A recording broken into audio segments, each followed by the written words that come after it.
Welcome to another CBA Level 3 coaching session. This session follows on from the welding of the leaf scroll assembly onto the upset square corner bar. And we're going to be looking at the turning of the blown over beveled leaf scroll. Before we start, I'm going to show the beveled leaf scroll without the water leaf, and then I'll add the leaf. But it's important to understand the concept of turning this particular scroll, because it's not like other ribbon scrolls or ribbon type scrolls. The blow or the turn back of the tip of the leaf happens to the top half of the leaf, in that it gets turned away from the direction of the remainder of the scroll. Knowing that, we don't have to worry about turning the tip of the scroll or the tip of the leaf until later. We're going to start this scroll in the middle of the leaf.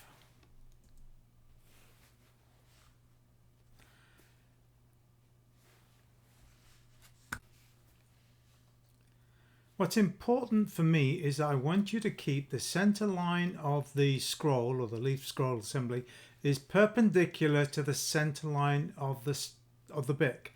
This means that as you feed the scroll out to get more bend, you've also got to move the stock in towards your body horizontally. And you can see that by the bottom right photograph, that second arrow on the right. I'm sliding the stock in. It's important to keep that center line of the scroll stock perpendicular to the center line of the bick. Before you've turned too much scroll, I want you to take a moment and blow back the tip of the leaf. Waiting until later makes the tip difficult to reach. Once you've blown back the leaf, continue to feed the scroll stock out, bringing the stock horizontally again to keep the center line of the bar perpendicular to the center line of the bick or the horn. As you can see, I'm going to need to move this bar more to my right. The center line of the scroll is not perpendicular to the center line of the bick at this point. Well, that's looking better. The center line of the scroll perpendicular to the center line of the bick. And at this stage, I can just push the material out straight, continuing on with my scroll.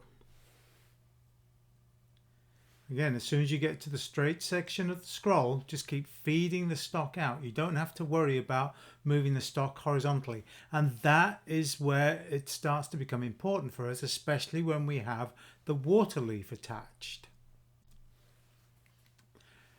You remember we were very careful about our initial bend when we made the beveled leaf scroll, or the blown over beveled leaf scroll, constraining the bend to just behind the leaf. Why does it matter? As you can see, when we introduce the water leaf, things get a little tighter. It would be nice to be finished using the horn to turn the scroll before the leaf starts to get in the way. At this stage, we can go to the horns, or scrolling fork captured in the vise in this particular case, and using your scrolling tongs I can turn the remainder of the scroll. I'm using the horns or the scrolling fork to prevent the weld from splitting as I turn the scroll in that area. Once you get past the bottom of the leaf, I swap the scrolling tongs for another scrolling fork and I continue with my scroll. Check your work against your drawing regularly. Don't be tempted to move on until the bit that you've been working on is correct with the drawing. Otherwise, that's going to be frustrating. Continue to work your way along the scroll until you reach the upset corners. Be careful not to put too much stress on the corners, as you may cause cracking on the inside of the corner. Here's my result, and you can see now, I hope, that the reason why we didn't take the upset corners to 90 degrees but left them open of 90 degrees. This marks the end of this particular coaching session. I'll see you in the next one.